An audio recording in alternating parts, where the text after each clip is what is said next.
What if everything you thought you knew about value was upside down? Imagine this. Two identical white t-shirts sitting side by side, same fabric, same factory, same purpose, yet one costs $10 and the other $500, and somehow the expensive one sells out first. Why? Classic economics would tell you this makes no sense. Higher price should mean lower demand. That's the rule, right? But in real life, people line up overnight just to pay more. So maybe the rule isn't broken. Maybe we misunderstood the game entirely. There's a hidden force at work here, a psychological trigger that flips logic on its head. It's called the Veblen effect, when higher prices actually increase desire. Suddenly, price isn't a barrier, it becomes the attraction. Let's rewind to the past. In 1899, an economist named Thorstein Veblen noticed something strange. People weren't buying things for usefulness. They were buying them to show off. Heavy silver spoons, uncomfortable clothing, things that made life worse, not better. Why would anyone do that? Because in a social world, status is everything. And the easiest way to prove status? Waste. If you can afford something ridiculously expensive that serves no extra purpose, you're signaling power. You're saying, I can burn money and still win. That's why luxury brands don't just sell products, they sell exclusion. The higher the price, the smaller the club, and the stronger the signal. If everyone could afford it, no one would want it. But here's where it gets dangerous. The wealthy play this game with surplus money.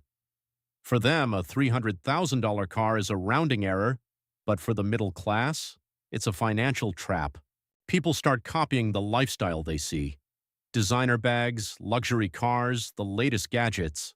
Not because they can afford them, but because they're afraid of looking like they can't. It's not about wealth anymore. It's about the appearance of wealth. And the cost? Invisible, but massive. Instead of investing in assets that grow, people spend on liabilities that shrink. They sacrifice future freedom for present validation. This behavior isn't random, it's evolutionary. For thousands of years, status meant survival. Just like a peacock's tail signals genetic strength, our modern luxury signals success, even if it makes life harder. And brands know this. They manufacture scarcity, create waiting lists, and turn buying into a status ritual. The harder it is to get, the more we want it. But here's the uncomfortable truth. This is a game you can't win. The moment something becomes accessible, the elite move on to something new. The finish line keeps moving, and you keep running. So what's the escape? Simple, but not easy. Stop playing. Real status today isn't what you show, it's what you control. Time, freedom, peace of mind. Как выйти из этой игры? The truly wealthy often look ordinary.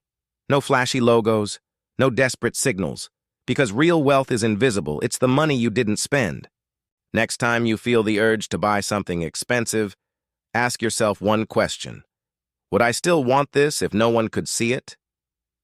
If this made you rethink how you spend money, hit subscribe and stick around. There's a lot more to uncover.